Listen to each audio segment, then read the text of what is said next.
Segment of the show for today. The topic is the Tennessee Board of Regents, and we're talking to Chancellor Charles Manning of the Tennessee Board of Regents. And of course, Chancellor Manning, before we had our first commercial break, we were talking about the state lottery. And we want to give you an opportunity to talk about that, because I think that that is a tremendous opportunity for a large number of people. But we also find that not many people are aware of exactly how it might be able to help them in terms of their education. So if you could give us that information. Well, it's for a university, it's about $3,000 a year, and so it is a significant help.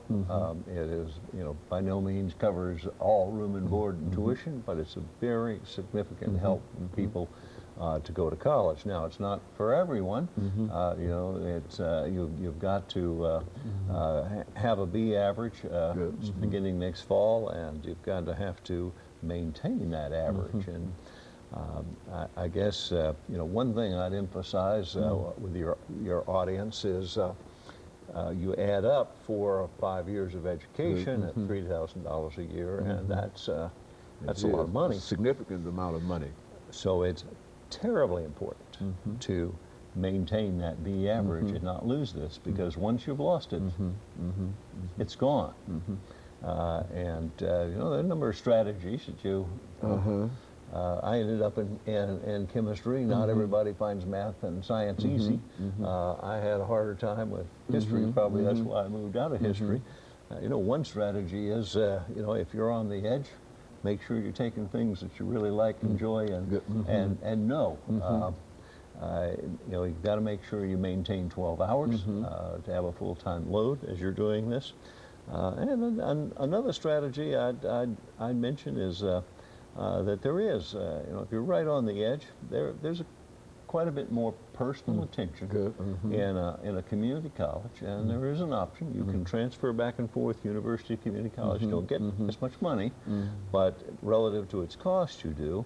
And if you're kind of on the edge of keeping that, that's another strategy you might use to make sure you maintain that and don't lose the scholarship.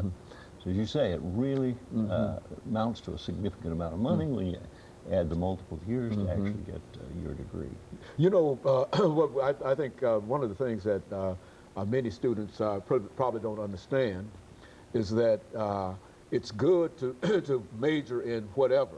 But I think, as you're indicating now, that what you want to try to do is major in anything that can possibly bring you toward that degree, because that's the most important thing. And in many decisions, in many instances, we find that our careers and our desires, as you've indicated in reference to your career, will often change by some other kind of situation.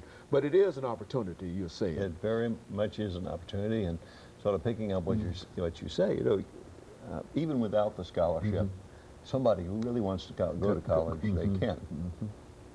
But they may have to borrow money. Now, sort of the worst situation to have is to have borrowed money going to school and not finish. No, that is really you need to finish, get that degree. That's what really, it's that sort of final step, even though you've learned stuff all along the way.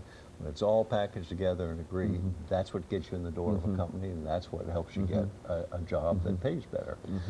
And all kind of national look at this, your lifetime earnings definitely correlates with the amount of education you have going up with increased education. So it's very important to finish.